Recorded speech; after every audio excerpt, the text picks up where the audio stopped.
ایک زمانہ تھا کہ ایک نوجوان کی شادی ہونے لگی تو اس کے گھر والوں نے اس کو کہا کہ آپ داڑھی کٹوا دیں، لیکن وہ اڑ گیا۔ اس کے گھر والے میرے تک پہنچے کہ یہ آپ کے درس وغیرہ سنتا ہے تو آپ جو ہے وہ اسے سمجھائیں کہ یہ داڑھی منڈوا دے۔ میں نے کہا اس میں کیا حرج ہے داڑھی میں؟ تو کہنے لگا کہ وہ اس کا بھائی بھی کہنے لگا یہ میرے سے چھوٹا ہے لیکن داڑھی کی وجہ سے مجھ سے بڑا نظر آتا ہے۔ میں نے کہا یہی تو حضور کے سنت کا کمال ہے کہ سنت چھوٹوں کو بھی بڑا بنا دیتی ہے۔ تم کہتے ہو یہ بڑا نظر آتا ہے، یہی تو سنت کا کمال ہے، سنت عزت دیتی ہے اور بڑائی دیتی ہے۔ میں نے کہا میں تو پتہ نہیں کتنے درسوں کا نتیجہ ہے اور اللہ سے کتنی دعائیں مانگتا ہوں اپنے سامعین کے لیے کہ یا اللہ جو میں کہوں ان کے دل میں اتار دے۔ تو میں نے جس کو خون جگر سے سینچا ہے کیا تمہارے کہنے پہ اس کو روک دوں؟ یہ کیسے ہو سکتا ہے؟ میں نے کہا میں تو اس کو تھپکی دوں گا کہ جمع رہنا، ڈٹا رہنا، تیرے اوپر اللہ اس کے رسول کا سایہ رہے گا۔ تو یہ کیسا ماحول آ گیا، کیسے حالات آ گئے ہیں۔ لوگ کہتے ہیں کسی کو مسیتڑ کا تانا، وہ فلاں تو مسیتڑ ہو گیا، کسی کو کچھ کہہ دیا، کسی کو کچھ کہہ دیا۔ تو بعض بات ایسا ہوتا ہے کہ کوئی شخص جس نے سنت رسول چہرے پہ رکھی ہے اس سے کوئی ناسزا کام سرزد ہو جاتا ہے تو ہمارے معاشرے میں جھٹ جو ہے وہ اس کے اوپر حملہ ہوتا ہے۔ وہ جا رہا تھا نا وہ بندہ سائیکل پہ، تو لمبی لمبی اس کی داڑھی تھی تو وہ بریک نہ لگی تو وہ کسی میں سائیکل لگ گیا۔ اس نے کہا اتنی بڑی داڑھی رکھی ہوئی ہے، اس نے کہا یار داڑھی ہے بریک تو نہیں ہے، یعنی اس کا تعلق کیا ہے بریک سے؟ لیکن ہمارے معاشرے کے اندر سنت کو خفیف جانا جاتا ہے اور جس کے نتیجے میں اللہ تعالیٰ کی طرف سے ہمارے اوپر یہ وبال ہے کہ ہم ہر وقت مشکلات اور دکھوں میں مبتلا ہیں۔ حضور نے فرمایا عرب جب تک امامے کا التزام رکھیں گے دنیا پہ غالب رہیں گے، اور جب امامہ چھوڑ دیں گے تو ان کا غلبہ دنیا سے ختم ہو جائے گا۔ اور آپ دیکھ رہے ہیں جب سے انہوں نے یہ لباس اتار کے وہ اپنا الگ سا قومی لباس بنا لیا تو ان کا رعب زمانے سے ختم ہو گیا۔ تو سنت کے دم سے رعب ہے۔ اور فرمایا الامائم تیجان العرب، امامے تو عربوں کے سر کا تاج ہے۔ اور جب بدر کے دن فرشتے نازل ہوئے تھے تو ان کے سروں کے اوپر امامے بندھے ہوئے تھے۔ اس طرح داڑھی شریف یہ حضور علیہ السلام کی سنت ہے۔ خسرو پرویز کے دو قاصد حضور کی خدمت میں آئے لیکن ان کی منڈی ہوئی داڑیاں اور بڑی ہوئی مونچھیں حضور کے سامنے جب آ کے بیٹھے تو حضور نے فرمایا یہ تم نے کیا شکل بنا رکھی؟ تو انہوں نے کہا ہمارے خداوند خسرو پرویز نے ہمیں داڑھی منڈانے کا حکم دیا۔ تو حضور علیہ السلام غصے میں آ گئے، فرمایا تمہارے جھوٹے خدا نے تمہیں داڑھی منڈانے کا حکم دیا اور میرے خدا نے مجھے داڑھی بڑھانے کا حکم دیا۔ تو ترغیب دی، بلکہ یہاں تک ایک تو ہے کہ داڑھی نہ ہو، دوسرا ہے کہ سنت کی مقدار تک نہ ہو۔ لیکن حضور کا فرمان سنیے اور ذرا اس پہ غور کیجئے۔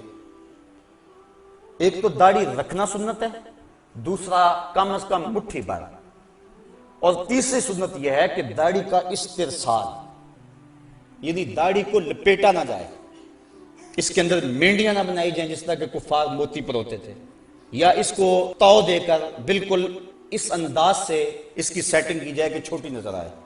اس کو کہتے ہیں اقد لحیہ۔ اور یہ بھی جو حضور نے ارشاد فرمایا من عقد لحیتہ انا محمدا بری منہ، فرمایا جس نے اپنی داڑھی کو عقد کیا، داڑھی کو گانٹھیں دی، اس کو تو دیے، فرمایا میری خبر پہنچا دو کہ اس سے محمد بیزار ہے۔ تو نہ صرف یہ کہ اس نے داڑھی رکھی ہوئی ہے اور ہے بھی وہ مقدار سنت کے مطابق، لیکن اس کو تو دیتا ہے، تو حضور نے بیزاری کا اظہار کیا۔ اور جو حضور کی سنت کو ہی قطع کرتا ہے اور زبان سے وہ دعویٰ کرے کہ میں عاشق رسول ہوں، تو یہ کس طرح اس کے دعوے کو قبول کیا جائے گا؟ مرزا قتیل دہلی کا بہت بڑا شاعر تھا اور فارسی اس دور میں قومی زبان تھی، بعد میں ریختی آئی، پھر اردو۔ ایران کا کوئی شخص تھا جس نے مرزا قتیل کے اشعار پڑھے تو بڑا خوش ہوا، دل میں ارماں جاگا کہ میں اس کی زیارت کر کے آؤں کہ وہ بڑا صوفی مزاج کوئی بزرگ ہے، کیونکہ شعروں کے اندر جو مضامین تھے وہ صوفیانہ تھے۔ وہ سفر کر کے جب پہنچا، گھر کے دروازے کو دستک دی، انہوں نے کہا کہ مرزا صاحب حمام پہ گئے ہیں، تو وہ پیچھے حمام پہ چلا گیا۔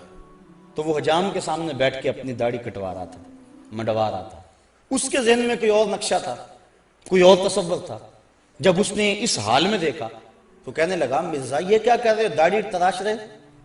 تو وہ شاعر تھا، اس نے کہا کہ میں داڑھی تراش رہا ہوں، اپنا ہی منہ چھیل رہا ہوں، کسی کا دل تو نہیں تراش رہا۔ تو اس نے کہا کہ یہ تو سمجھتا ہے میں کسی کا دل نہیں تراش رہا، یہ تو حضور کا دل تراش رہا ہے، یہ تو حضور کو تکلیف پہنچا رہا ہے۔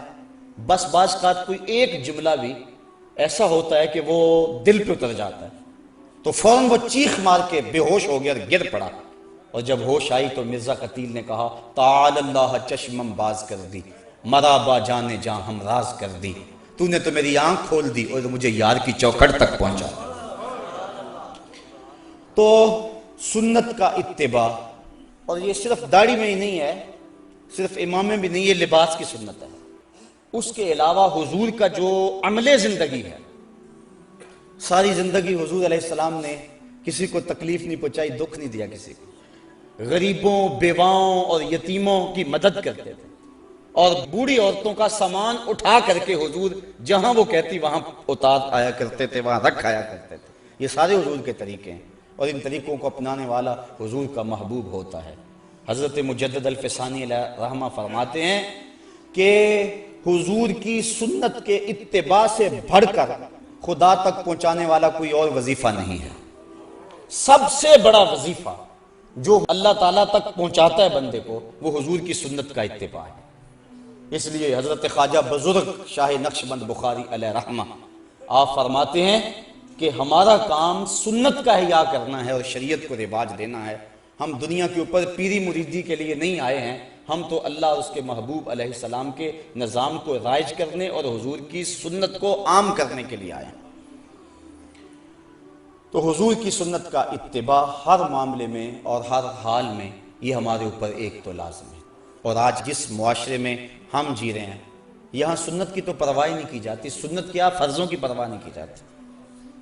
کیسا ماحول اور کیسے حالات آ گئے، اور ہمارے اوپر جو طرح طرح کی نحوستیں اور عذاب نازل ہو رہے ہیں، اس کی ایک اہم وجہ یہ ہے اور لازمی یہ وجہ ہے کہ ہم نے حضور کی سنت سے رخ پھیر لیا ہوا ہے، اور حضور علیہ السلام کی سنت سے منہ پھیرنا یقیناً اللہ کے محبوب کی ناراضگی کا باعث ہے۔